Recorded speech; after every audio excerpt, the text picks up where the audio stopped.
शिव ओगड़दानी त्रिकालदर्शी कैलाशी विनाशी भगवान शंकर,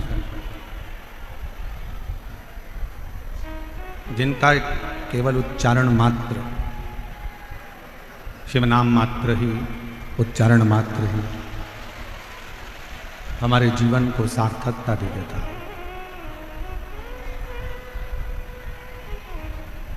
जैसे एक वृक्ष है और उस वृक्ष के एक एक पत्ते को अलग से पानी देने की जरूरत नहीं पड़ती।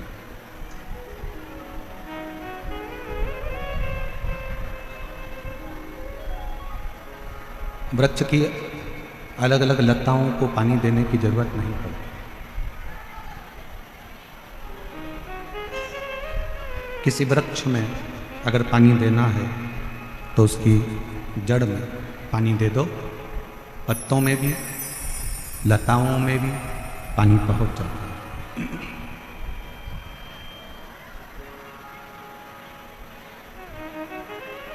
एक एक पत्ते को अगर पकड़कर पानी दोगे तो वो श्रेष्ठ नहीं। एक एक लता को अगर पकड़कर पानी दोगे तो वो श्रेष्ठ नहीं। पर यदि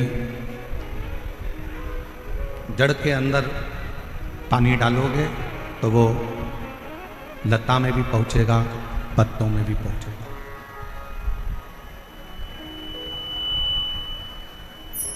वो लता में भी जा रहा है और पत्तों में भी जा रहा है।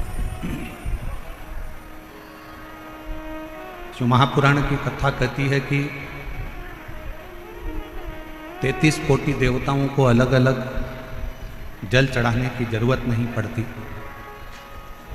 यदि एक देव अधिदेव महादेव पर एक लोटा जल चढ़ जाता है तो 33 कोटि देवताओं को प्राप्त हो जाता है।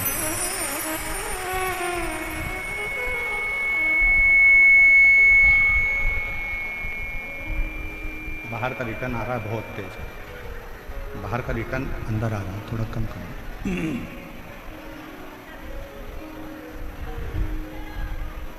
केवल जड़ में पानी चढ़ाया, जड़ में पानी दिया और पूरे वृक्ष को ताजगी मिल गई, पूरे वृक्ष को ताजगी प्राप्त हो गई।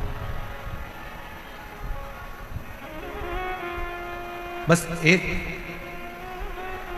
पितरों को भजना है। कोई ने कह दिया कि पितर दोष है, पितरों का दोष लगा हुआ है, या पितरों का दोष है घर में। कोई कहे कि वास्तु का दोष है घर में, कोई कहे कि घर में काल सर्प दोष है।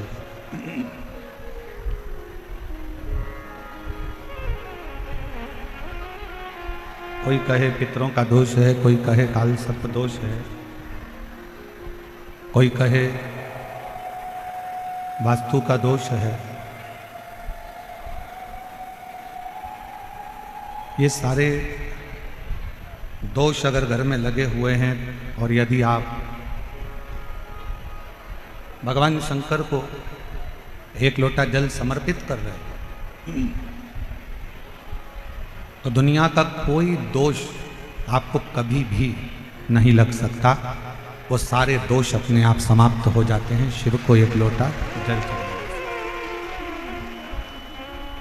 शंकर भगवान को एक लोटा जल समर्पित करने से।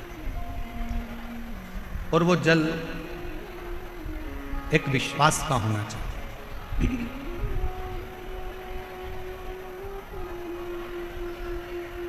वैसे तो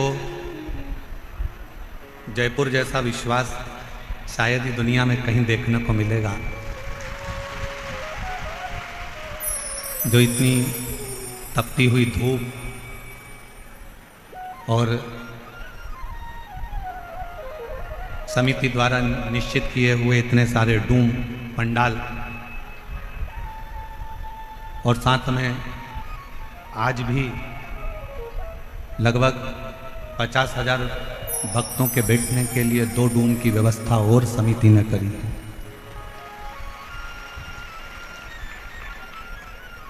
और उसके बाद भी रोडों के किनारे पर शायद जयपुर के इतिहास का क्या, राजस्थान के इतिहास का पहला क्रम होगा कि रोडों के किनारे जितने पेड़ मिलेंगे और जितनी छाया मिलेगी, प्रत्येक छाया में शिव भक्त बैठकर कथा सुन रहे हैं।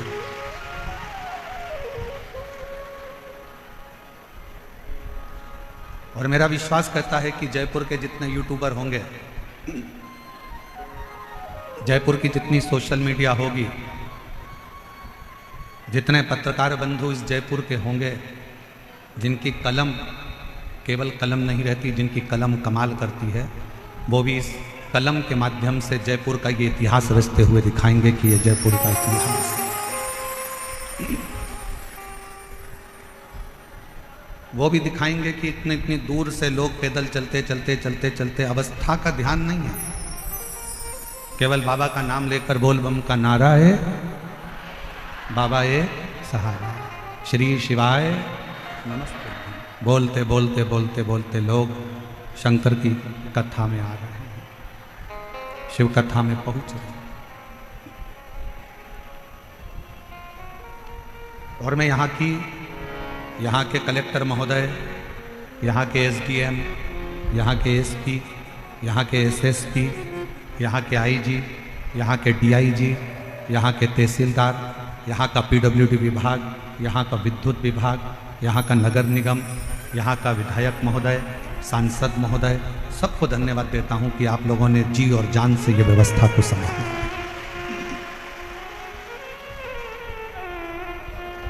एक शिव को समर्पित होने का एक लक्ष्य है शिव महापुराण की कथा।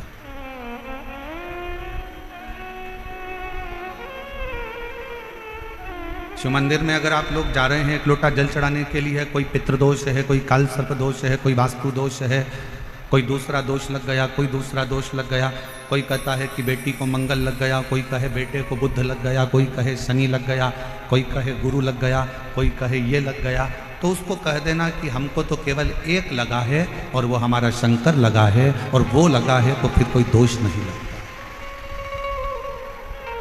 जब एक बार जिसको शिव लग जाए, एक बार जिसको शंकर लग गए, एक बार जिसको शिव लग गए, तो फिर दूसरा कुछ नहीं लगता। एक बार जो शंकर का हो गया, वो कहते हैं ना,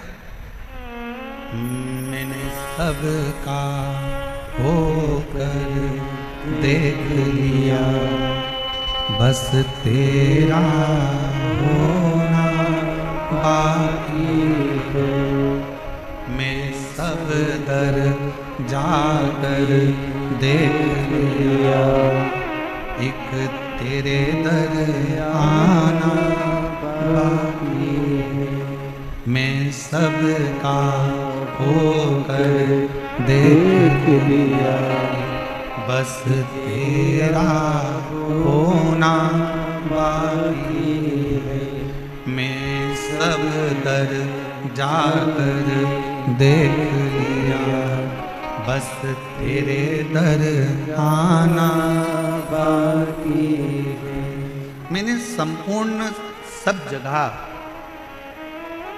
ऐसा कोई स्थान नहीं है जहां मैंने छोड़ा। मेरी जीजियों, जयपुर के मेरे जीजाओं, मेरी बेटियों, बेटाओं, मेरी माताओं, मेरे भाई, मेरे पिता तुल्य मेरे बुजुर्ग, एक बात बताइएगा, जब जीवन में दुख आता है, तकलीफ आती है, कष्ट आता है, तो आप ऐसा नहीं है कि कहीं नहीं जाते हो, जाते हो।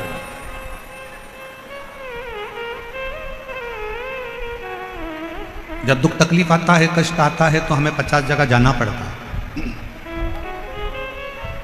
हमारे जीवन में ये तकलीफ आ गई, हमारे जीवन में ये कष्ट आ गया, हमारे जीवन में ये तकलीफ आ गई। देवी से भी पूछा, देवता से भी पूछा, हाथ भी दिखाया, जन्म पत्रिका भी लेकर गए, वो भी ले जाकर दिखाई, देखो जरा मेरा ग्रह क्यों खराब है, किस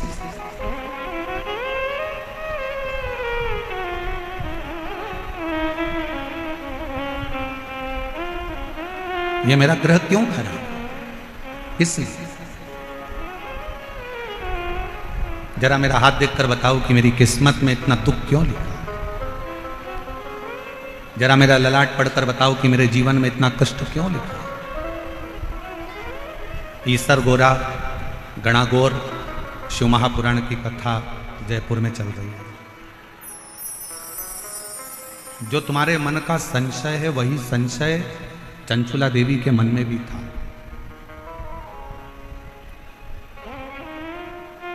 एक महाराज जी प्रवचन में कह रहे थे कि शिव पुराण में जो चंचुला है वो गलत काम करती थी, उल्टे काम करती थी, गलत कृत्य में डूबी हुई थी,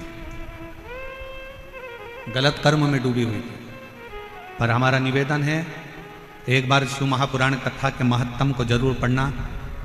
चंचुला अपने पति को समझाती है, चंचुला अपने पति को ज्ञान देती है, चंचुला अपने पति को उपदेश देती है, चंचुला अपने पति को सत्संग के माध्यम से समझाने का प्रयास करती है कि तुम गलत काम मत करो।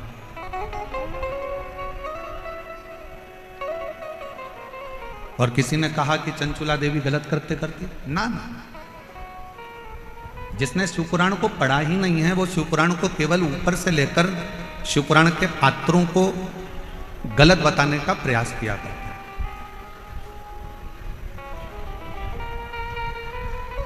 एक स्त्री गलत कब होती है? एक स्त्री गलत जगह पर कब जाती है? एक स्त्री गलत धारणा कब बनाती है? जब उसके घर के लोग उसके साथ गलत कृत्य करें, गलत बात बोलें, गलत कर्म करें या गलत विचारों से उसको समझें। वरना भारत के भूमि की वो स्त्रियां हैं जो अपने पति के लिए अग्निकुंड में कूदकर इसी राजस्थान की धरा पर जोहर कर लेती हैं। इस भारत की भूमि की वो स्त्री, वो नारियां हैं।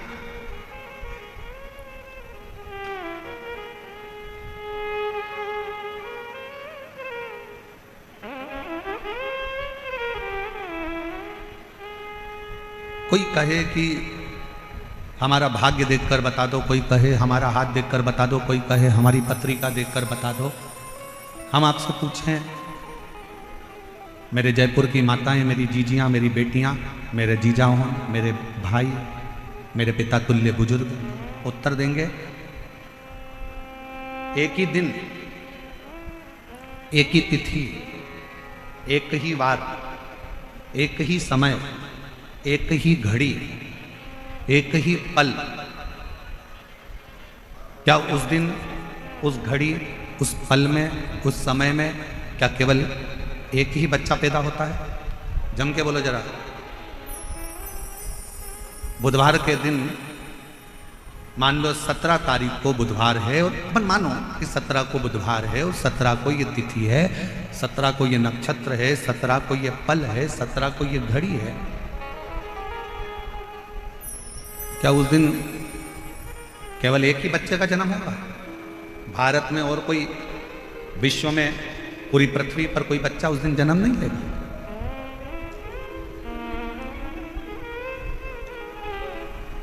एक ही वार को, एक ही तिथि को, एक ही दिन में, एक ही समय में, एक ही घड़ी में, एक ही पल में कितने कितने बच्चों का जन्म होता है। कितने कितने बच्चे।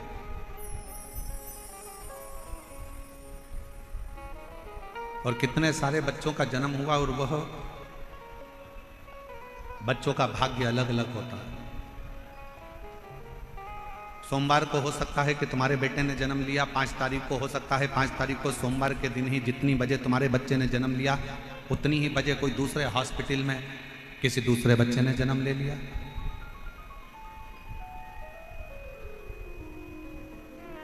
मंगलवार को हो सकता है कि तुम्हारे बच्चे ने जन्म लिया और मंगलवार को ही कोई दूसरे बच्चे ने जन्म ले लिया, उसी तिथि में, उसी पल में, उसी घड़ी में, उसी क्षण में। कोई जरूरी नहीं।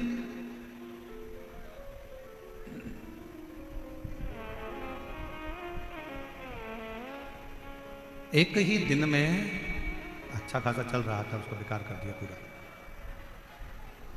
एक ही दिन में, एक ही घड़ी में, एक ही पल में, एक ही समय में कितने सारे बच्चे जन्म लेते हैं। कितने बच्चे थे। और कोई पैसे वालों के घर में जन्म लेता है तो कोई गरीब के घर में जन्म लेता है। कोई जन्म लेते ही चांदी की चम्मच मुंह में रखकर खीर खाता है तो कोई चटाई पर सोकर भूख से बिलबिलाता है। कितने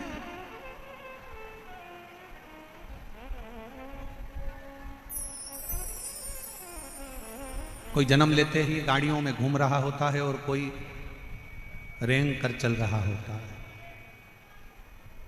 जरा विचार करिएगा, जरा विचारिए।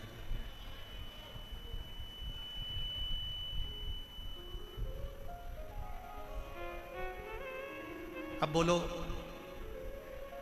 आपने पत्रिका दिखाई, आपने पत्रिका दिखाई, आपने हाथ दिखाया और अपना अपना भाग्य बताया।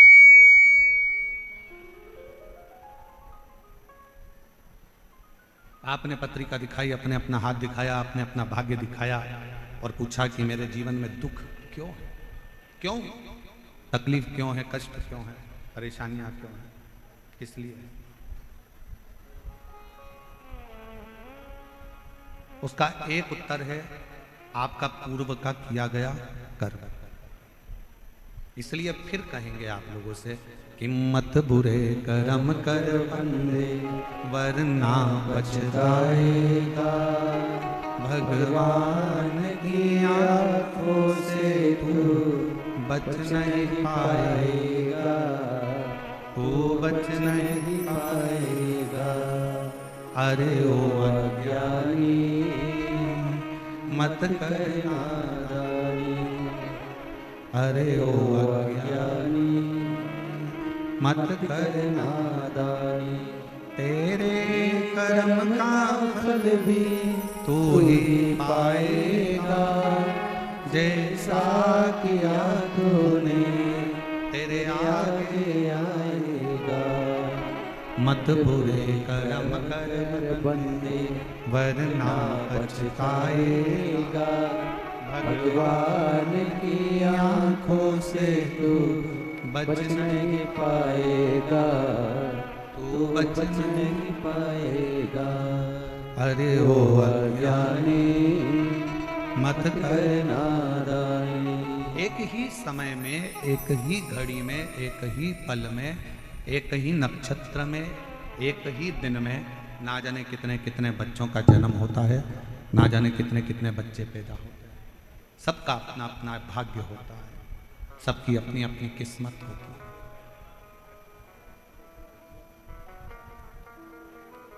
अब उसमें आप चाहे किसी को भी जाके अपना भाग्य पढ़वा दो, आप चाहे जाकर किसी को भी अपनी किस्मत पढ़वा दो।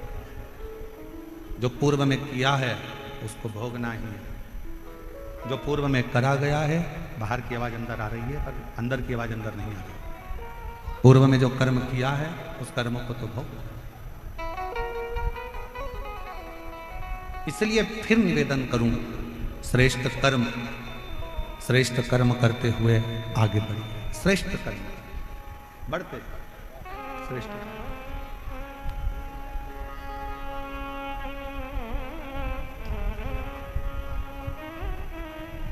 भास्कल, बाहर की आवाज थोड़ी तेज हो रही है, अंदर आ रही है रिटर्न। भास्कल प्रदेश में ब्राह्मणों से भरा हुआ एक गांव है, ब्राह्मणों से भरा।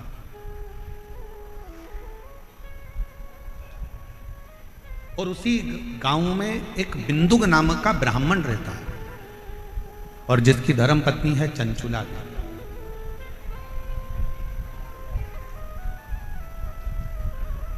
और वो चंचुला इतनी भगवतमय है कि अपने पति को बार बार मार्गदर्शन करती है कि तुम गलत जगह मत जाओ, गलत जगह पर मत पहुंचो, गलत काम मत करो, गलत व्यसन मत करो, गलत भोजन मत करो, गलत दृष्टि मत रखो, गलत विचार मत रखो, गलत सोच मत रखो। और ये विश्वास करता है कि भारत के भूमि की प्रत्येक माँ प्रत्येक स्त्री, प्रत्येक नारी अपने पति को, अपने पिता को, अपने पुत्र को, अपने भाई को ये उपदेश देती रहती है कि गलत काम मत करो।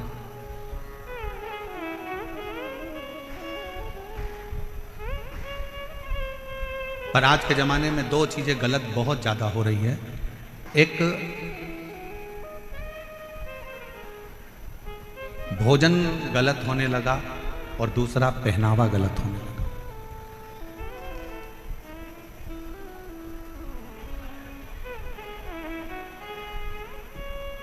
एक पहनावा गलत है और एक भोजन गलत है।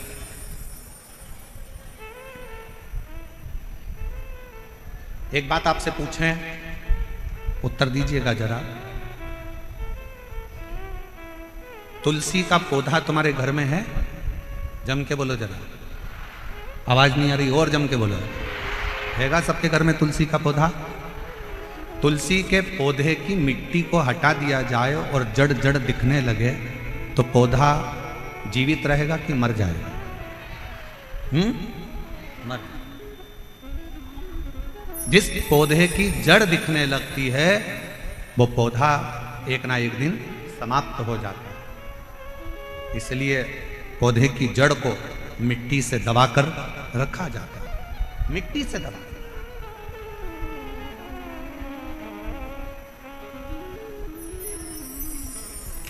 पौधे की जड़ को मिट्टी से दबाकर रखो तो वो पौधा कभी समाप्त नहीं होता। उसी तरह वस्त्र पहनते समय एक एक बेटी को, एक एक महिला को इस बात का स्मरण होना चाहिए कि अपने पेट में जो नाभि है, ये जड़ है, इस नाभि को जितना वस्त्र से दबाकर रखोगे उतने सुरक्षित रहोगे, उतनी सुरक्षा आपकी रहेगी, उतनी सुरक्षा।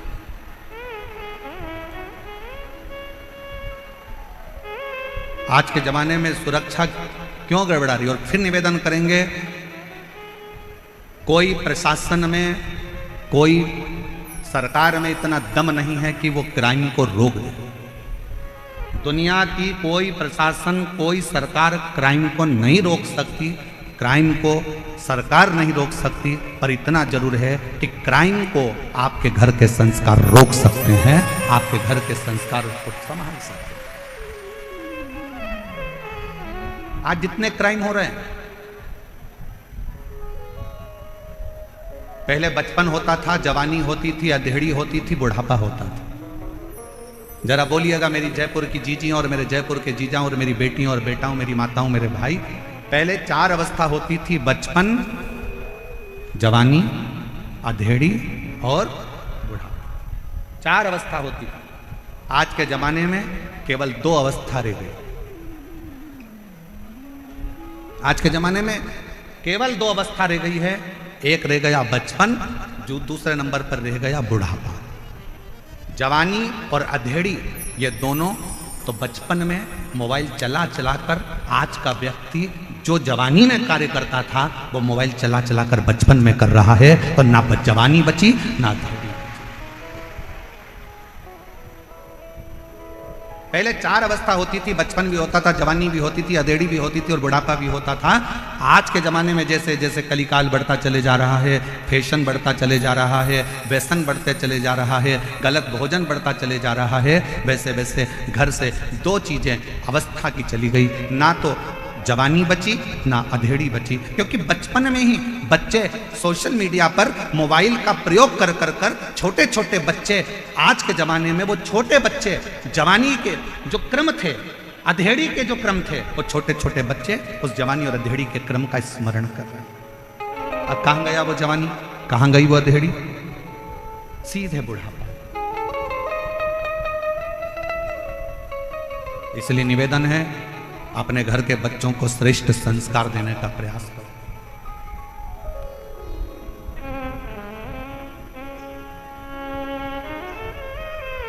बीस साल तक माता पिता अपने बच्चे को पढ़ाते हैं, लिखाते हैं, ज्ञान देते हैं और राम बनाने का प्रयास करते हैं। मां अपने बच्चे को बड़ा करती है, कोचिंग करने के लिए कहीं जयपुर भेज देती है, कहीं कोटा भेज देती है, कहीं जोधपुर भेज देती है, कहीं दिल्ली भेज देती है, कहीं पुणे भेज देती है, कहीं बेंगलोर भेज देती है, कहीं इंदौर भेज देती है, कहीं भोपाल भेज देती है, कहीं लखनऊ भेज रही है, कहीं पटना भेज रही है, कहीं देहरादून, कहीं मंसूरी भेज। 20 वर्ष तक माता पिता अपने बच्चे को राम बनाने का प्रयास करते हैं और 20 वर्ष माँ बाप अपना त्याग कर कर, पैसा लगाकर, जान झोंक कर बच्चे को राम बनाने का प्रयास करते हैं और 20 दिन की कुसंगति बच्चों को मिलती है और बच्चे राम बनने की जगह 20 दिन की कुसंगति से रावण बन जाते हैं। 20 वर्ष की करी हुई तपस्या, 20 वर्ष का करा हुआ त्याग, माँ बाप का सब धरा की धरा रह जाता, सब पड़ा।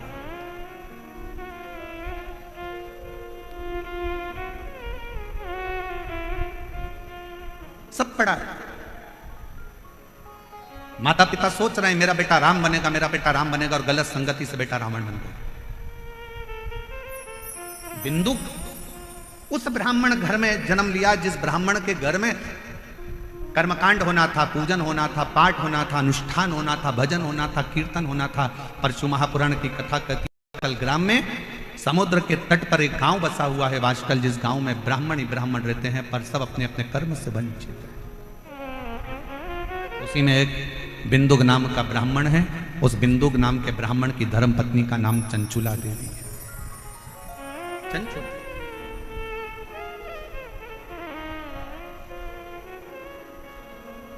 इस भूमि के दो भक्त ऐसे हुए हैं जिनका चरित्र शास्त्र वर्णन करता है।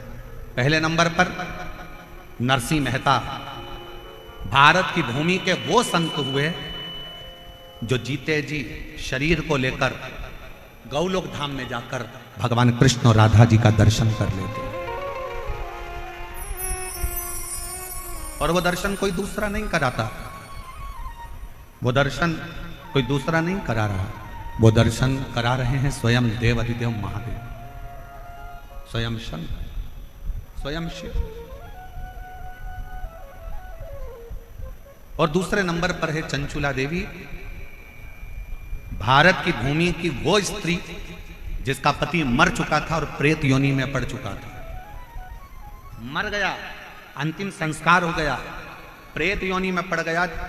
प्रेत योनि में पड़ने के बाद लोग उसके लिए तर्पण करते, पिंडदान करते, तिलांजलि देते। पर भारत की भूमि की दूसरे नंबर पर है चंचुला देवी, जिसका पति मर गया था, बेधव्य हो गई थी। उसके बाद भी जैसे शंकर भगवान ने नरसिंह जी को जीते जी गोलोक धाम का दर्शन कराया, उसी तरह चंचुला देवी भारत की भूमि की वो स्त्री रही जिसका पति मर गया, उसके बाद भी शंकर की कृपा से वो अखंड सौभाग्यवती हो गई। ये शिव की कृपा,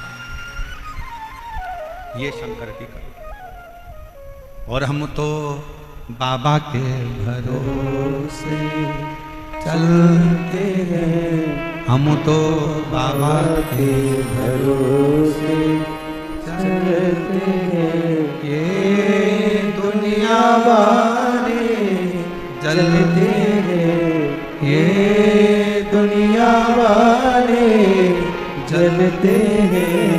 हम तो बाबा के भरोसे चलते हैं, हम तो बाबा के भरोसे चलते हैं। जो भगवान के भरोसे चलता है तो भगवान उसको साथ देता है। एक पत्र बड़ा विचित्र आया है, देखिए।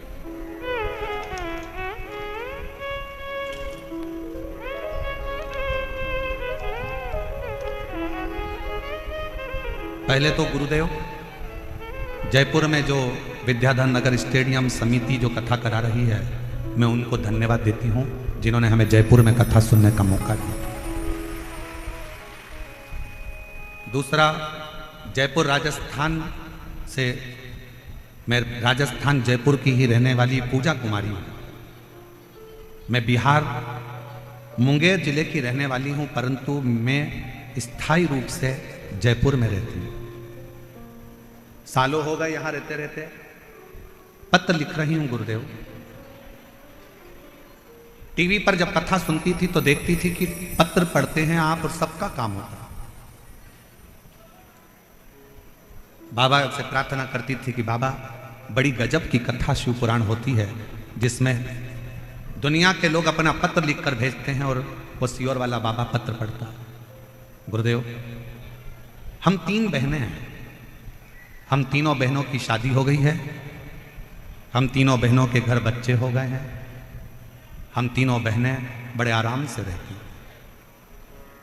गुरुजी, हम 3 बहनों का एक भाई है जिसकी उम्र 25 साल थी। भोलेनाथ जी की कृपा से उसकी सरकारी नौकरी जूनियर इंजीनियर के पद पर लगी थी। 6 महीने नौकरी के हुए, हम तीनों बहनों की शादी हो गई, हमारे घर बच्चे हो गए, हमारा भाई 25 साल का हो गया, उसकी नौकरी लग गई। उसकी शादी की तैयारी चल रही थी, शादी के लिए सोच रहे थे क्योंकि अब उसकी गवर्नमेंट जॉब लग गई है तो उसकी शादी करना। लेकिन किस्मत को कुछ और ही मंजूर था। हमारा भाई 2020 नवंबर को बाथरूम में फिसल गया और बाथरूम में फिसला, उसके सिर में गहरी चोट आई। हमें सब मिली, खबर मिलते ही हम तुरंत अस्पताल में भर्ती कराए, इलाज कराया, सिलीगुड़ी हॉस्पिटल में लेकर गए। कुछ दिन तो वो ठीक रहा, फिर उसकी तबीयत बिगड़ गई और अस्पताल में ही उसने दम तोड़ दिया। हम 3 बहनों का एक भाई, हम बहन तो अपने अपने ससुराल में रहती हैं पर माँ बाप तो अकेले रहते थे, जिनका 25 साल का लड़का सरकारी नौकरी करता हुआ अपना दम तोड़ देता। अस्पताल में ही उसने अपने दम तोड़ दिया, शांत हो गए, परिवार बिल्कुल बिखर गया। गुरुजी, माँ बाबूजी की उम्र 50-50 साल के थे। माँ बाबूजी की उम्र 50-50 साल की थी। मेरी माँ इतनी रोती 24 घंटे, मेरे बाबूजी रोते, एक ही लड़का मर गया। कथा सुनते सुनते हमने हमारे बाबूजी से और माँ से कहा, माँ वो सीहोर वाला बाबा कहता है कि जो मांगो बाबा वो देता है, जो मांगोगे वो देता है। माँ कहती है क्यों सांत्वना देती है, 50 साल की मेरी उम्र है, 50 साल के तेरे बाबूजी हैं, मेरी 3 बेटियों के घर में बच्चे हैं और मेरा 25 साल का लड़का मर गया, क्या मांगू भगवान से, क्या? माँ, आस्था चैनल पर वो सीहोर वाला महाराज कथा करता है, टीवी के सामने अगर आसन लगाकर कथा सुनी जाए, 1 लोटा जल रोज शंकर जी के मंदिर में चढ़ाया जाए तो ऐसा कोई काम नहीं जो शंकर पूरा ना करे। माँ, तू एक बार शिव जी के मंदिर जाना तो चालू कर। माँ कहती है मैं 50 साल की, बेटा जवान मर गया, बेटियों की 3 बेटियों की शादी हो गई, उनके बच्चे हो गए, मैं कहाँ जाऊं? तो माँ शिव जी के मंदिर जा और मौका लगे तो एक बार पंडाल में बैठकर कथा को सुन। मेरी माँ टीवी के सामने कथा सुनती और मालूम पड़ा कि आपकी कथा सीहोर में हो रही है। मेरी माँ पंडाल में बैठ के कथा सुनने के लिए कंकर शंकर की भूमि पर चली गई और बाबा से कहा, बाबा मैं 50 साल की हो गई, मेरा पति 50 का हो गया, 3 बेटियां उनके बच्चे हो गए, मेरा 25 साल का लड़का मर गया, मेरा दिल नहीं लगता मेरे बेटे के बिना, अगर तू दे सकता है तो मुझे बेटा दे दे, बस और कुछ भी नहीं चाहिए। घर गई, कंकर शंकर की पूजन करी कुबरेश्वर धाम पर और बाबा की कृपा से घर जाने के बाद बाबा की भक्ति में ऐसी लग गई, शायद दुनिया का पहला केस होगा गुरुदेव जो 50 साल की माँ गर्भवती हो गई। 50 साल की माँ गर्भवती हो गई और जनवरी 2023 में मेरी माँ को बाबा ने 1 नहीं 2 लड़के दिए जिनका मैं फोटो लगा रहे हूँ। आप लोग एलईडी पर उस बच्चों का फोटो देख सकते हैं और अगर कहीं बैठी हो तो अपने बच्चों को लेकर आ सकती हैं और दोनों बच्चों का फोटो आप लोग एलईडी पर देख सकते हैं। जो 3 लड़कियां जिनकी शादी हो गई थी, 25 साल का लड़का मर चुका था और 50 साल की माँ 50 साल के पिता और बाबा से विनती करते हैं सीहोर कुबरेश्वर धाम में आकर, बाबा मेरा लड़का मुझे वापिस चाहिए। दुनिया की कोई ऐसा काम नहीं जो मेरा शंकर ना करता, शंकर। और तेरे दरबार की बाबा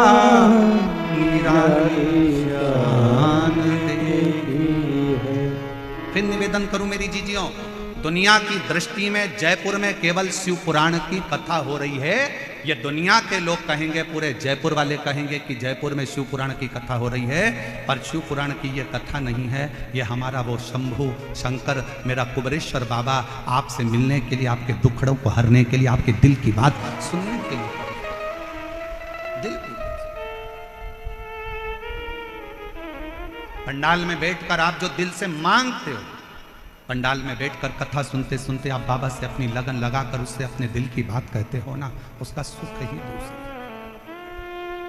और जितने कार्यकर्ता इस कार्यक्रम को संभाल रहे हैं, जितने कार्यकर्ता लगनता से काम करते हुए लोगों को भोजन करा रहे हैं, कोई पानी पिला रहा है, कोई लस्सी बांट रहा है, सब व्यापारियों ने अपने अपनी दुकान उनको सबको कह दिया कि जितने शिव भक्त आए सबको कुछ ना कुछ मुंह झूठा कराओ। ऐसे जितने कार्यकर्ता इस सेवा में लगे, जितने कांस्टेबल, जितना पुलिस बल, जितना चिकित्सा विभाग, जितना पीडब्ल्यूडी विभाग, जितना विद्युत विभाग, जितने सरकारी कर्मचारी भी अगर सेवा में लगे हैं, अभी तक तुमने दुनिया की सेवा करी होगी, पर शिव महापुराण की कथा में पहला मौका मिला है, उसका फल आपको 3 महीने में बाबा क्या देगा वो वही जान सकता। वो उसके हाथ, वो उसके हाथ, या हमारे हाथ में कुछ नहीं। तेरे दरबार की बाबा निराली शान देखे, तुझे देखे नहीं देखा, पर झोली भरी देखी, मुख दुनिया मोड़े बाबा तू मुखड़ा, मेरी लगी परी दीनों बाबा तू। अब मेरी जीजियों जरा उत्तर दीजिएगा, इस पत्र को ले जाकर पढ़कर इसका उत्तर दीजिएगा कि जिसकी 3 बेटियां, जिनके घर में बच्चे हो गए, 25 साल का लड़का जिसकी सरकारी नौकरी लग गई, वो 25 साल का लड़का जो घर में बाथरूम में गिर गया, मर गया, और वो 25 साल का लड़का चले गए और माँ बाप की उम्र 50-50 साल हो गई, और उसके बाद मेरा कुबेर भंडारी उसकी गोदी में 2 बेटे दे देता है। ये दुनिया में कहीं हो सकता है? कई मेरी जीजियां आती हैं, कहती हैं हमारे 8 साल हो गए शादी के, कोई कहता मेरे 5 साल हो गए, कोई कहता मेरे 3 साल हो गए, कोई कहता मेरे को 11 साल हो गए, कोई कहता मेरे को 10 साल हो गए, मुझे संतान नहीं है, हार गए, हिम्मत हार गए। हम कहते हिम्मत मत हारो, एक बार शिव महापुराण के पंडाल में जाओ, बैठो, कथा पूरी हो, वहां की आरती के बाद में, जैसे ही आरती में कर्पूर गौरम हो, आरती पूर्ण होने के बाद में वहां की मिट्टी को अपने गर्भ से लगाओ, अपने हृदय से लगाओ, उसको प्रणाम करो। हम जानते हैं विद्याधर नगर का ये स्टेडियम आज खाली रत्ती भर नहीं है।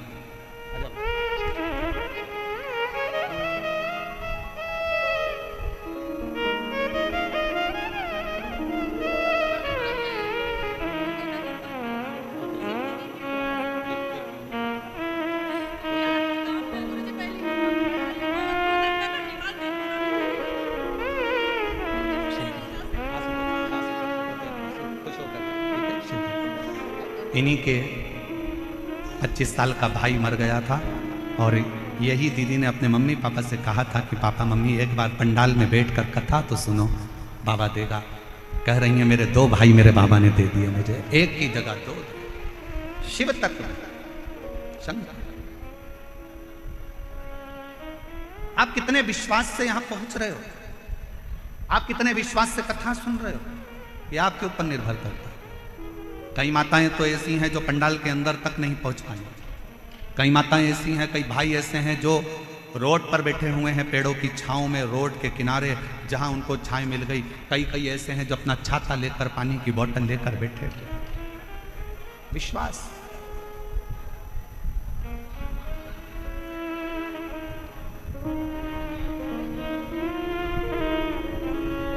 ये भरोसा, इसलिए करते ओ बाबा रे तेरे बिना भी क्या जीना, ओ शंभू रे तेरे बिना भी क्या जीना। फूलों में कलियों में, काशी की गलियों में, फूलों में गलियों में, काशी की गलियों में, तेरे बिना कुछ कहीं ना, तेरे बिना भी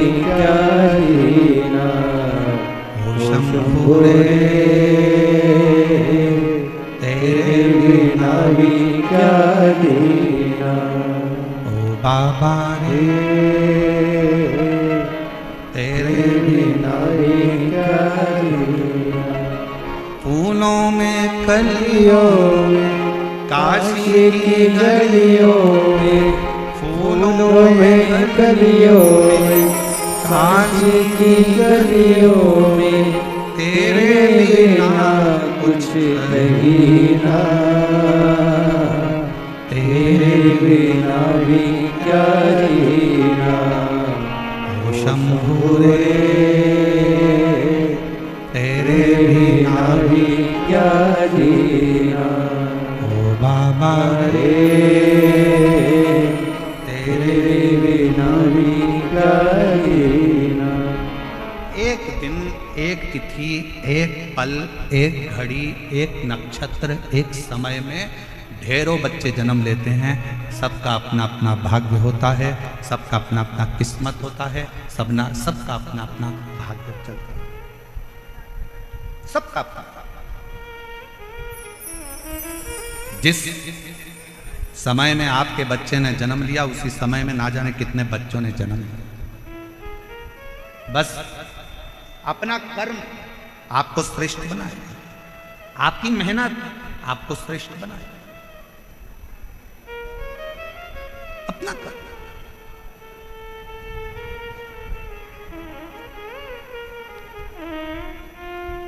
एक दिन चंचुला देवी अपने पति के पास आई और पति से कहा कि स्वामी देखो,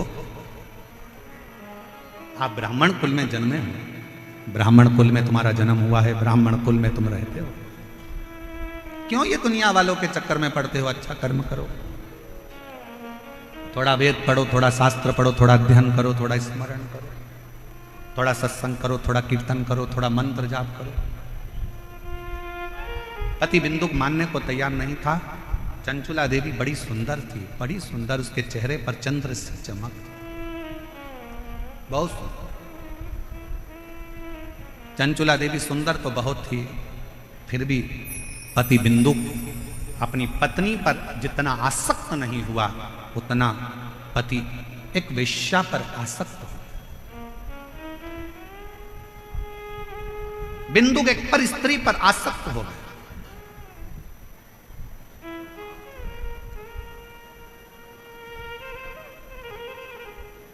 कितनी विचित्र कथा है।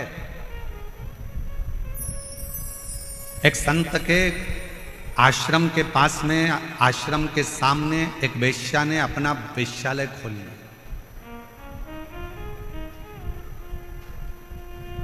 संत दिन भर भगवान के भजन में लगे रहते थे, भक्ति में लगे रहते थे। संत को मालूम पड़ा कि आश्रम के सामने एक वेश्या ने अपना वेश्यालय खोला है। संत ने खबर करवाई वेश्या को कि तुम्हारा वेश्यालय बंद करो, यहां से जाओ, इसको छोड़ो। वेश्या सुनती नहीं, अपने काम में लगी रही। पुरुषों को अपने चेहरा देखकर आसक्त करना, नृत्य दिखाना, उनसे धन कबाड़ना, उनको अपनी ओर आसक्त करना। समझाया पर मानती नहीं।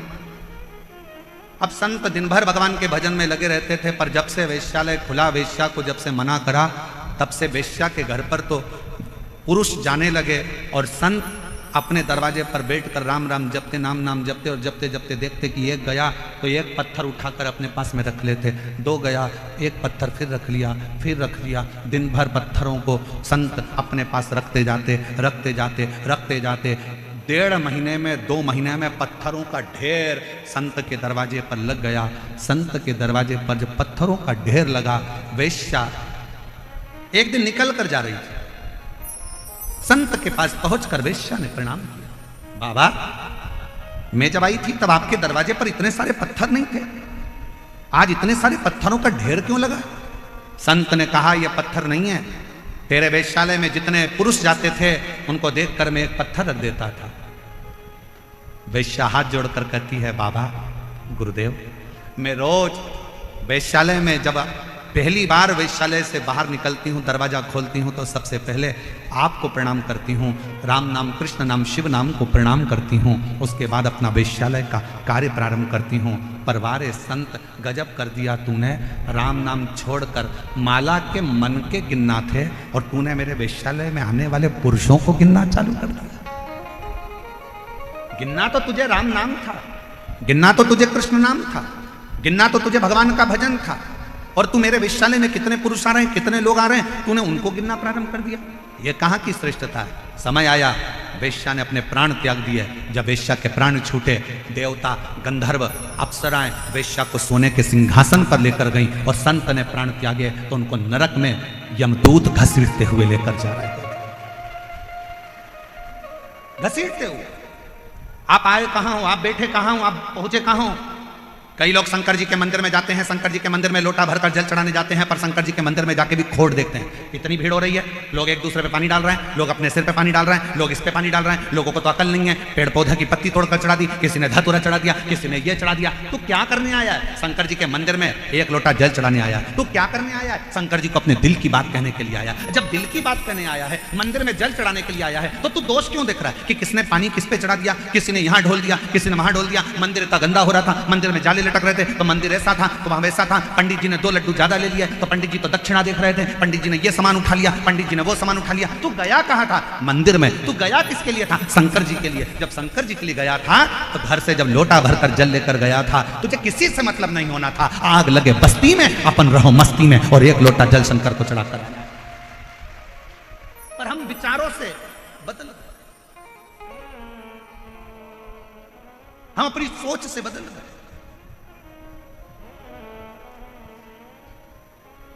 अपने विचार बदल लिए लोगों ने।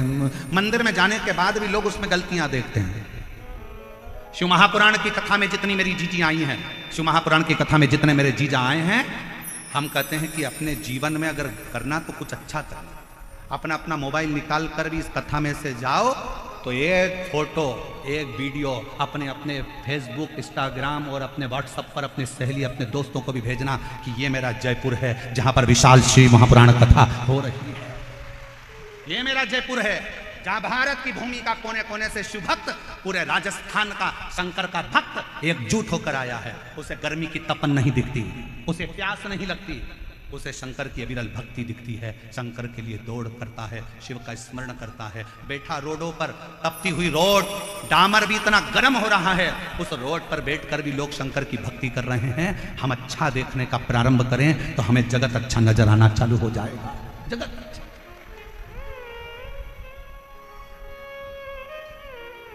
हम देख क्या रहे, क्या देख?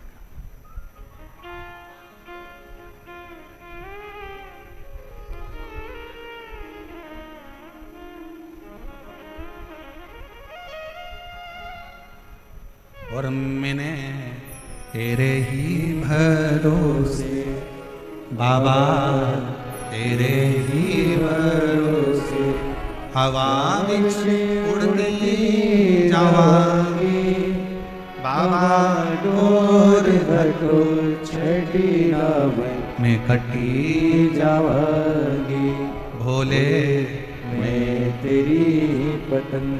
धर्म पत्नी चंचुला देवी ने बिंदु को समझाया कि शिव पर विश्वास करो, भगवान पर भरोसा करो और अपनी भक्ति में रहो। एक पत्र अच्छा है।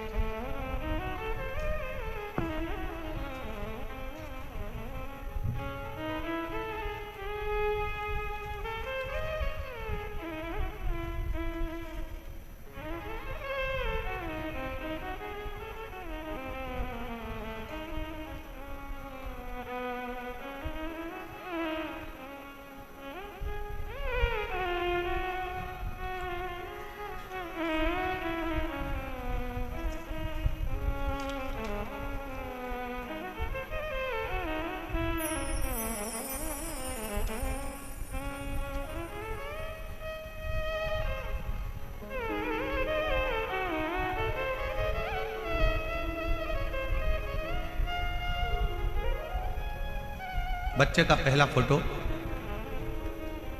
जिस बच्चे की किडनी और लीवर खराब हो गए और डायलिसिस पर आया, डॉक्टर ने किडनी बदलने का बोला। पहला फोटो एलईडी पर आप लोग देखिए। शरीर पर सूजन, पूरा चेहरा, पूरा शरीर फूला हुआ। अब पत्र पर ध्यान दें। मेरा नाम पिंकी और पति का नाम त्रिलोक जैन है।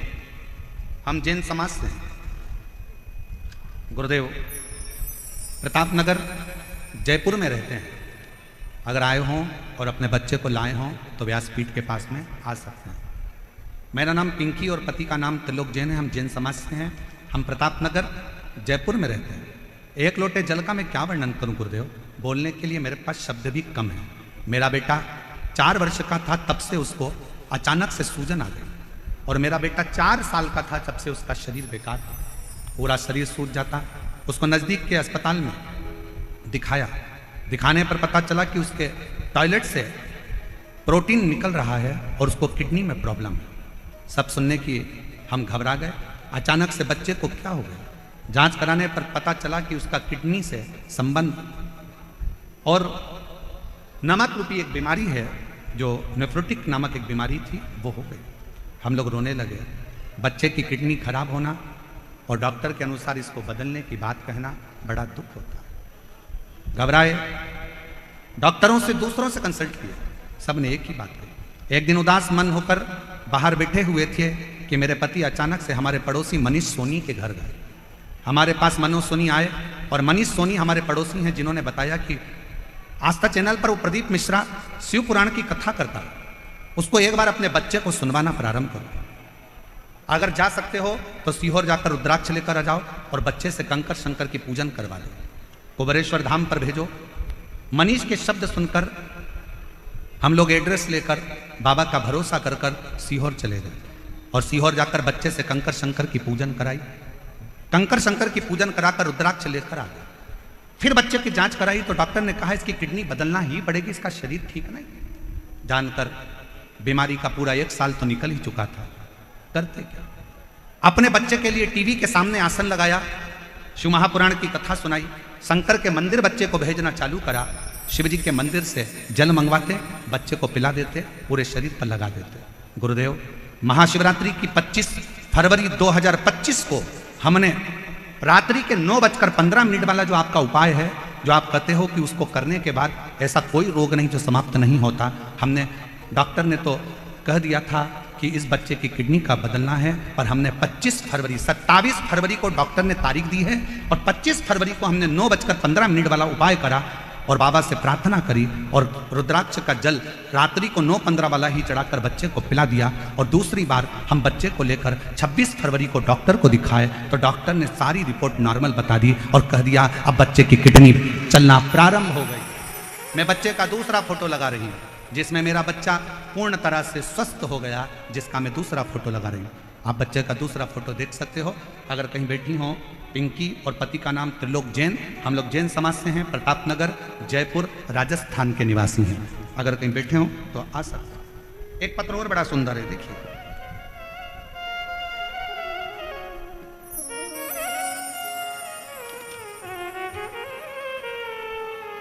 मेरा नाम रेणु वर्मा है, पति का नाम राजकुमार वर्मा है, पता D8 विवेकानंद कॉलोनी, चांदपोल, जयपुर, राजस्थान।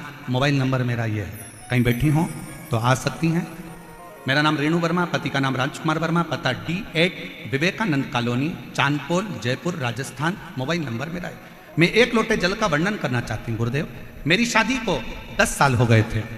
ऐसा कोई डॉक्टर नहीं जयपुर का, जोधपुर का, दिल्ली का जिसको हमने दिखाया नहीं। हमने IVF भी करवाया, हमने सब कुछ कर कर देख लिया, पर संतान का सुख नहीं आया। आखिरी में हताश हो गए। सबने कह दिया कि अब बच्चा नहीं हो सकता। जब IVF फेल हो गए तो बच्चा कैसे होगा, छोड़ दिया। तब एक पड़ोसी के कहने पर सफेद आंकड़े की जड़ रजस्वला धर्म के 7वें दिन शिव जी के ऊपर से घुमाकर पति और पत्नी दोनों नंदी के पास खड़े होकर कमर में बांध दिए। बाबा से प्रार्थना करी। वो सीहोर वाला बाबा कहता है कि अगर सच्चे मन से शिव की भक्ति करी जाए तो औलाद होती है, पर डॉक्टर ने तो हमको मना कर दिया कि मैं मां नहीं बन सकती, आप कुछ कृपा करो। तब बाबा की कृपा से सफेद आंकड़े की जड़ का प्रयोग करा।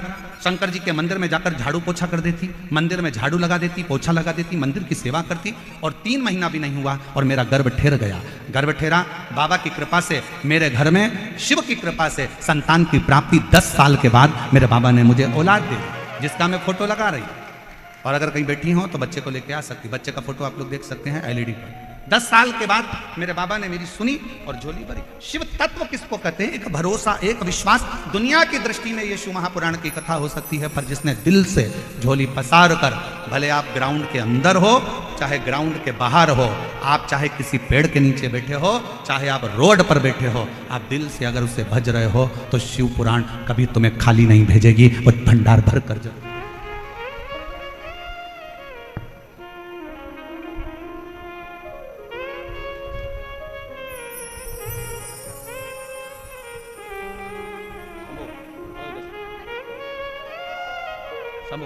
श्री शिवाय नमस्ते। पिंकी जी जैन, जिनके बेटे की किडनी पूर्ण तरह से बेकार हो गई थी और डॉक्टर ने बदलने का कहा था, आज पूर्ण तरह से स्वस्थ होकर बच्चा यहाँ खड़ा है। एक बार जोरदार ताली बजाकर साथ लो। शंभू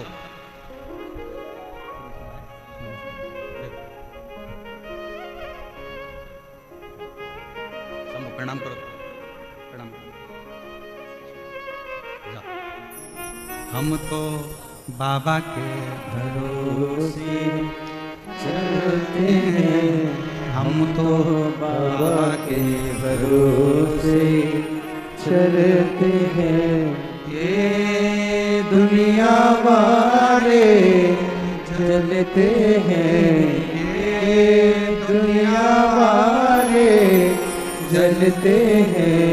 हम तो बाबा के भरोसे चलते हैं, हम तो बाबा के भरोसे चलते हैं। डमरू वाले के भरोसे चलते हैं, काशी वाले के भरोसे चलते हैं। सीहोर वाले के भरोसे चलते हैं, कुबेर भंडारी नारी के भरोसे चलते हैं। शिव पर आपका भरोसा, आपका विश्वास आश्रित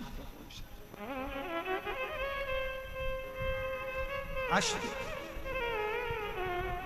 चंचुला ने अपने पति बिंदु को समझाया कि ब्राह्मण कुल में जन्म लेने के बाद कोई कर्म अच्छा कर चलो। ए मेरी जीजियों, ए मेरे जीजाओं, मेरी बेटियों, बेटाओं, मेरी माताओं, मेरे भाई, अगर भगवान ने तुमको सरकारी अगर नौकरी दी है और कोई अच्छे पद पर, कोई कुर्सी पर, कोई सिंहासन पर, तुम्हें अच्छी जगह पर अगर भगवान ने बिठाया है ना, तो अपने सिग्नेचर का सदुपयोग करना, किसी गरीब का कल्याण जरूर करना, बाकी का तो सब। अपने क्षेत्र में कुछ अच्छा हो रहा हो तो अच्छा करने का प्रयास करो, दम लगा दो कि यह हमारा अच्छा कार्य, उसको होना चाहिए। और अपने क्षेत्र में अगर कोई बुरा कार्य हो रहा है तो उसको हटाने का प्रयास करो, उसको समाप्त करने का प्रयास करो। यह हमारे क्षेत्र के लिए अच्छा है, उसको करो। आज मैं बहुत धन्यवाद दूं पूरी प्रशासन को, यहाँ के कलेक्टर, आईजी, डीआईजी, कमिश्नर आदि को, कि आपके जयपुर के इतिहास का, शायद जयपुर के इतिहास में इतना विशाल प्रांगण और इतना विशाल आयोजन कभी नहीं हुआ, जिसको लोग ग्राउंड के बाहर खड़े होकर भी और पेड़ों के नीचे बैठकर कथा सुन रहे हो। ये जयपुर की एक ऐतिहासिक कथा है और जयपुर का इतिहास रचकर जाने वाली कथा को अपने जीवन में उतारने का प्रयास करो, उतारो।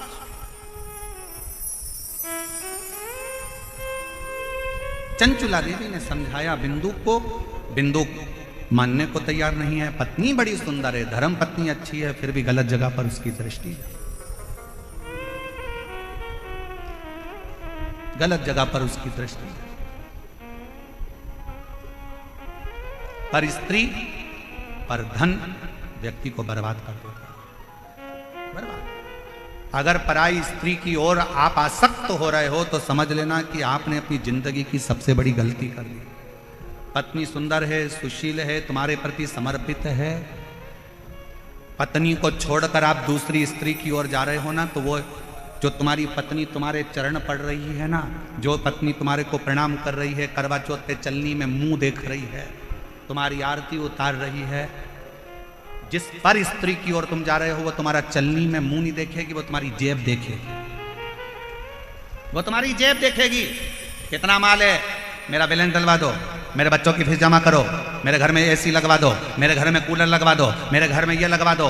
और घर के तेरे खुद के बच्चे भूख से बिलख रहे हैं, अच्छी एजुकेशन के लिए तरस रहे हैं, अच्छी पढ़ाई के लिए अपने पापा से कहते हैं पापा मुझे आज ये किताब लाना है, पापा मुझे ये कॉपी लाना है। और वो जिसके चेहरे पर तू मर गया उसकी औलाद का खर्चा खुश होकर उठाता है, और जो तेरे लिए अपना घर छोड़कर तेरे बच्चे पाल रही है उसके बच्चों के लिए तू कुछ नहीं कर पाता है।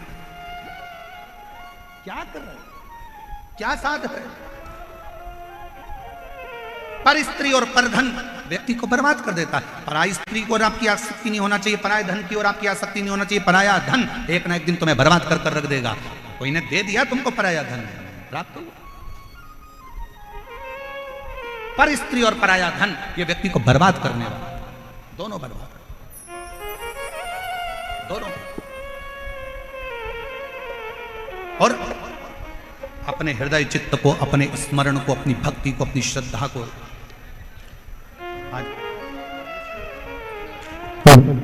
जय जय श्री राधे।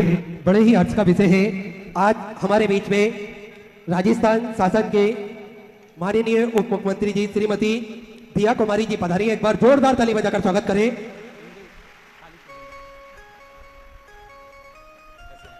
निरंतर बाबा भोलेनाथ की भक्ति में आप लीन रहते हैं, निरंतर बाबा भोलेनाथ की भक्ति आप करते हैं।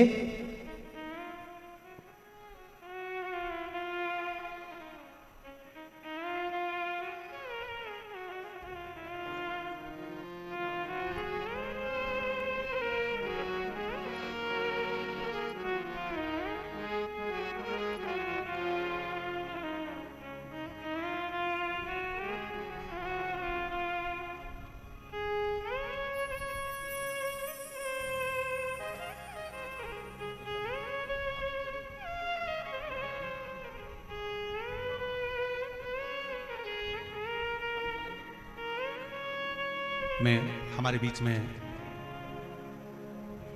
राजस्थान सरकार की उप मुख्यमंत्री श्रीमती दिया कुमारी जी पधारी हैं। शिव जी की परम भगत हैं और शंकर की आराधना में आप हमेशा लगी रहती हैं।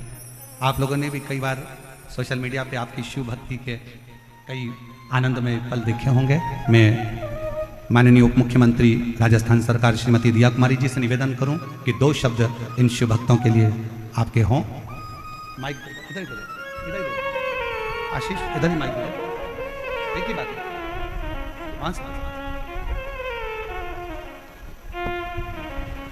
एक बार जोरदार ताली बजाकर माननीय उप मुख्यमंत्री श्रीमती दिया कुमारी जी के लिए, जो इतने सारे लाखों शिव भक्तों के इस जन समुदाय में आप पधारे, बाबा की पोथी का पूजन किया। एक बार जोरदार ताली बजाकर साथ। ओम नमः शिवाय। आज शिव महापुराण के आज बहुत ही भव्य और बहुत ही विशाल कार्यक्रम में हम सभी को आशीर्वाद प्रदान करने पधारे परम पूजनीय कथावाचक श्री प्रदीप जी मिश्रा जी, मैं आपका छोटी काशी जयपुर में स्वागत करती हूँ, अभिनंदन करती हूँ। अरे, और हम सभी का सौभाग्य है कि आज हम सभी को यहाँ आने का भी अवसर मिला, और मुझे लगता है पूरा राजस्थान, ऐसा लगता है जयपुर ही आ गया है, क्योंकि सब आपकी कथा सुनने के लिए, आपके श्रीमुख से कथा सुनने के लिए मुझे लगता है पूरा ही राजस्थान यहाँ पर पधारा है। तो सभी के लिए बहुत ही शुभ अवसर है और हम सभी गौरवान्वित है कि आप यहाँ पधारे। मेरे लिए भी बहुत गर्व की बात है, मेरा विधानसभा क्षेत्र भी यही है, तो मैं विधायक भी हूँ, तो उस नाते भी मैं आपका स्वागत करती हूँ। आप यहाँ जयपुर और राजस्थान पधारते रहें और हम सभी को लाभ मिले हमको आपके श्रीमुख से। हम कथा जब सुनते हैं तो मुझे लगता है कि ऐसा लगता है कि भगवान शिव खुद ही यहाँ पधारे और उन्होंने हमको आशीर्वाद दिया। तो मैं बस इतना ही कहूँगी, और मुझे लगता है कि हम सभी के लिए, मतलब हम सब इतने ज़्यादा, हम सभी के लिए खुशी का अवसर है। और सभी व्यवस्था में जो जुड़े हैं, पूरी टीम को भी मैं धन्यवाद दूंगी कि आपने इतनी अच्छी, इतनी सुंदर व्यवस्था की है। और वैसे तो विद्याधर नगर क्षेत्र में लगातार कथा के कार्यक्रम भी होते रहते हैं। हमारा ये जो क्षेत्र है ये पूरी तरह से हिंदू धर्म, सनातन धर्म और बहुत धार्मिक प्रवृत्ति के यहाँ पर सभी हमारे नागरिक बंधु और बहनें बसते हैं। तो मुझे भी बहुत खुशी होती है आप लोगों के बीच आकर ऐसे हमारे कार्यक्रम होते रहें। और ये तो आपने, मुझे लगता है कि अब आपको दोबारा आना पड़ेगा, क्योंकि बहुत सारे हमारे श्रद्धालु हैं जो नहीं आ पाए इस बार, लेकिन अगली बार आप पधारेंगे और जल्दी ही पधारेंगे तो हम सभी के लिए बहुत ही, मुझे लगता है, खुशी का अवसर होगा। और मैं आपको आज इस मंच के माध्यम से यही निवेदन करती हूँ महाराज जी, बहुत बहुत आभार आपका। बहुत बहुत साधुवाद माननीय उप मुख्यमंत्री श्रीमती दिया कुमारी जी के लिए एक बार जोरदार ताली बजाएं। बहुत सुंदर भाव। हमारे बीच में क्षेत्रीय है जयपुर के ही विधायक महोदय श्री कालीचरण जी सराफ जी पधारे हैं। एक बार जोरदार ताली बजाकर उनके लिए साधुवाद। सपत्नी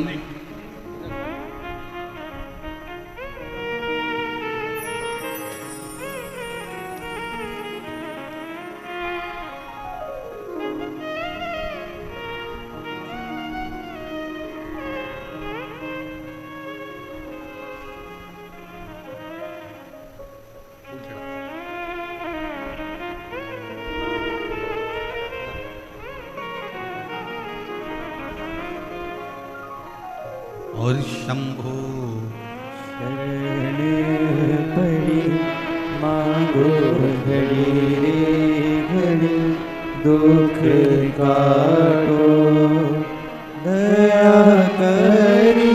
भजन गायक प्रमोद त्रिपाठी जी हमारे बीच में आए हैं। एक बार जोरदार ताली बजाकर इनके लिए साथ होता।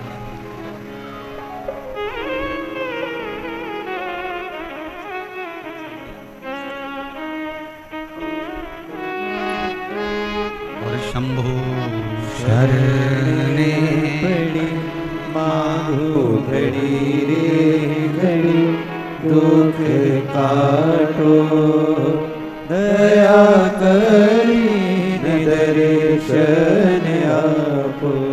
हो शंभो शरण पड़ी मांगो घड़ी रे घड़ी दुख काटो दया करी दर्शन आपो। तेरे डमरू की धुन सुन के मैं काशी।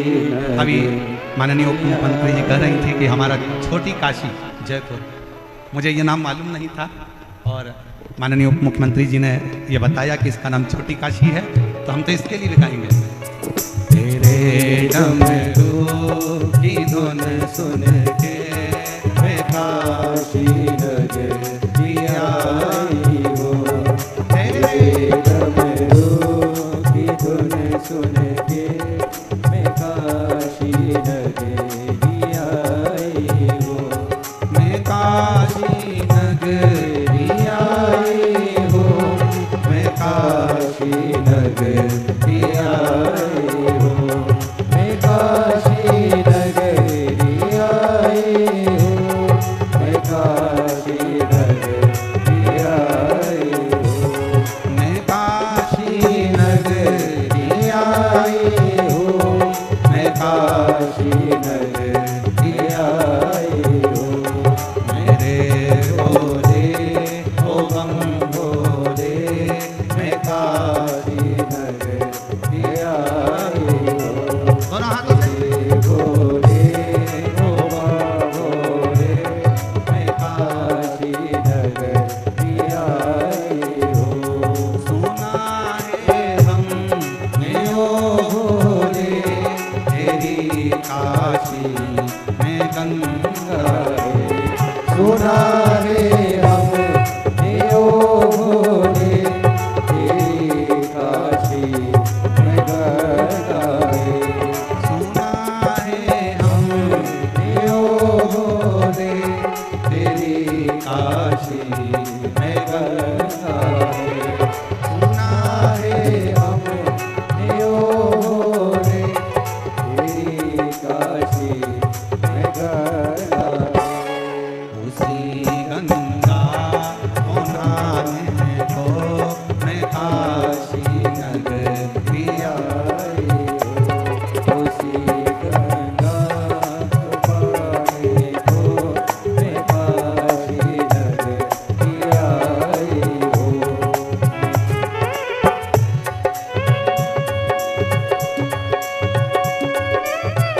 पूज्य गुरुदेव का आगमन हो चुका है। गुरुदेव व्यासपीठ पर मंचासीन हो चुके हैं। आप सबकी तरफ से व्यासपीठ को नमन करते हुए हम सबके प्रिय, हम सबके लाडले ठाकुर कल्लू जी महाराज के चरणों में नमन करते हुए परम सत्य परम आदरणीय विश्वविख्यात पूज्य गुरुदेव के पावन चरणों को नमन करते हुए और आप सभी शिव भक्तों के चरणों में नमन करते हुए सुंदर आज कथा के हम सभी दूसरे दिवस में प्रवेश करेंगे। स्वागत का क्रम जो कि हमारी संस्कृति है, व्यासपीठ पर विराजमान पूज्य गुरुदेव का सभी जजमान परिवार द्वारा स्वागत वंदन अभिनंदन करते हुए और आप सभी को ज्ञात है सिद्धपुर नगरी सीहोर की पावन धरा पर सेवा का कार्य भी निरंतर सुचारू रूप से चलता है, जिसमें गौ माता की सेवा हो या फिर मानव सेवा हो, श्री बिटले सेवा समिति हमेशा बढ़ चढ़कर कार्य करती है, हमेशा बढ़ चढ़कर भाग लेती है। और आप सभी को ज्ञात है कि किस प्रकार से भोजन भंडारा जो कि नियमित रूप से सुचारू रूप से चलता है। विश्व की सबसे बड़ी और भव्य भोजनशालाओं में से एक कुबेर भंडारी की भोजनशाला जो कि नियमित रूप से सुचारू रूप से चलती है,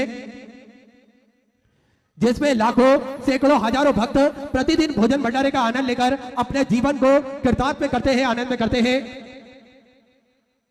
आप सभी को निरंतर ज्ञात है कि यह भोजन भंडारा नियमित रूप से सुचारू रूप से चलता है और मात्र 21,000 रुपए की स्वीकृति देकर आप भी इस भव्य भोजनशाला की सदस्यता ग्रहण कर सकते हैं और जीवन पर्यंत तक इसके सदस्य आप बने रहते हैं, बन सकते हैं। और होता यह है कि साल में एक दिन 365 दिन में से एक दिन आपके नाम से भी भोजन भंडारा कराया जाता है और यही क्रम प्रतिदिन सुचारू रूप से बदल कर चलता है, जिसमें सभी भक्त भोजन भंडारे का आनंद लेकर अपने जीवन को कृतार्थ में करते हैं, आनंद में करते हैं। साथ में आप सभी को ज्ञात है किस प्रकार से प्राथमिक उपचार केंद्र पूज्य गुरुदेव के सानिध्य में चलता है, जिसमें निःशुल्क रूप से दवाई गोली भी वितरण की जाती है, जिसका किसी भी प्रकार का कोई शुल्क नहीं लिया जाता है। साथ में 2 एम्बुलेंस भक्तों की सुविधा के लिए 24 घंटे उपलब्ध रहती है और समय समय अनुसार स्वास्थ्य शिविर निःशुल्क रूप से लगाए जाते हैं, जिसका किसी भी प्रकार का कोई शुल्क नहीं लिया जाता है। आप सभी को ज्ञात है सर्व सुविधा युक्त हॉस्पिटल का निर्माण कार्य और चालू कर दिया गया है, जिसमें भक्तों को किसी भी प्रकार की कोई दिक्कत परेशानी ना हो, ऐसा सर्व सुविधा युक्त हॉस्पिटल का निर्माण कार्य चालू कर दिया गया है। जो 251 कमरों की भव्य विशाल धर्मशाला बनने जा रही है, इसका निर्माण कार्य बढ़ाते हुए पूज्य गुरुदेव के आदेश अनुसार 100 कमरों का और इजाफा करते हुए 351 कमरों की यह भव्य विशाल धर्मशाला बनेगी, जिसके अंतर्गत लगभग 15 से 16 बड़े बड़े हॉल भी बनाए जाएंगे, ताकि के भक्त बड़े ही आराम से रुककर भगवान का भजन कीर्तन स्मरण कर अपने जीवन को कृतार्थ में कर सके, आनंद में कर सके। साथ में आप सभी को ज्ञात है कि यह धर्मशाला बनने के उपरांत पूज्य गुरुदेव ने एक संकल्प लिया है, निःशुल्क कन्या विवाह प्रतिदिन उस धरा पर कराए जाएंगे।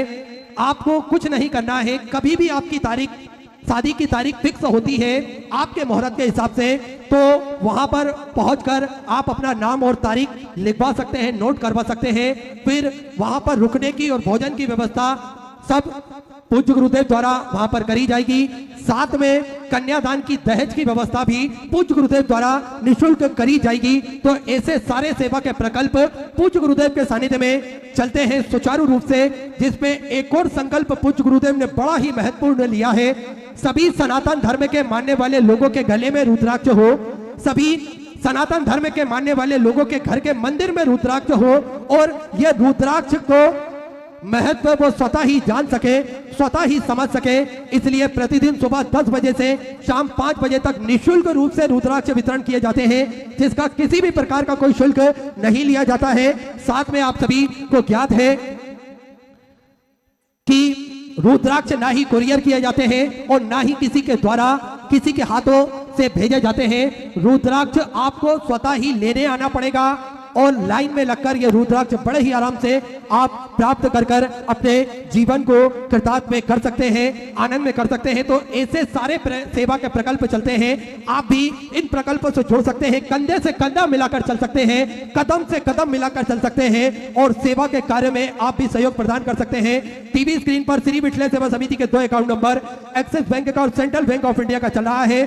दोनों में से किसी भी अकाउंट में अपनी स्वीकृति जमा कर अपना नाम व्हाट्सएप पर भेज सकते हैं और अपने नाम का अनाउंसमेंट करवा सकते हैं। आइए, जिन दानदाताओं ने, जिन भामाशाहों ने अपनी स्वीकृति मंदिर, गौशाला, वृद्धाश्रम, अन्य क्षेत्र में प्रदान करी, उन सभी पवनसारी पुण्यसारी दानदाताओं के नाम स्वर्गीय रूपचंद्र जी का कोकाणी विमला देवी जी कोकाणी अजमेर राजस्थान से 2100 रुपए की स्वराशि आपने बाबा कमरेश्वर धाम हेतु समर्पित की। श्री बद्री प्रसाद जी झबर, श्रीमती प्रेमलता जी झबर सुमेरपुर से सुंदर आपने 5100 रुपए की स्वराशि बाबा कमरेश्वर धाम हेतु समर्पित की। बहुत बहुत बधाई। सुंदर विचार आपके सदस्य स्वराशि समर्पित की। सीताराम जी गुप्ता एडवोकेट नीम का थाना से सुंदर 5100 रुपए की स्वराशि आपने बाबा कमरेश्वर धाम हेतु समर्पित की। बहुत बहुत बधाई। सुंदर विचार आपके सदस्य स्वराशि आपने समर्पित की। श्री कमल किशोर जी महाजन जलंधर पंजाब से 500 रुपए की स्वराशि आपने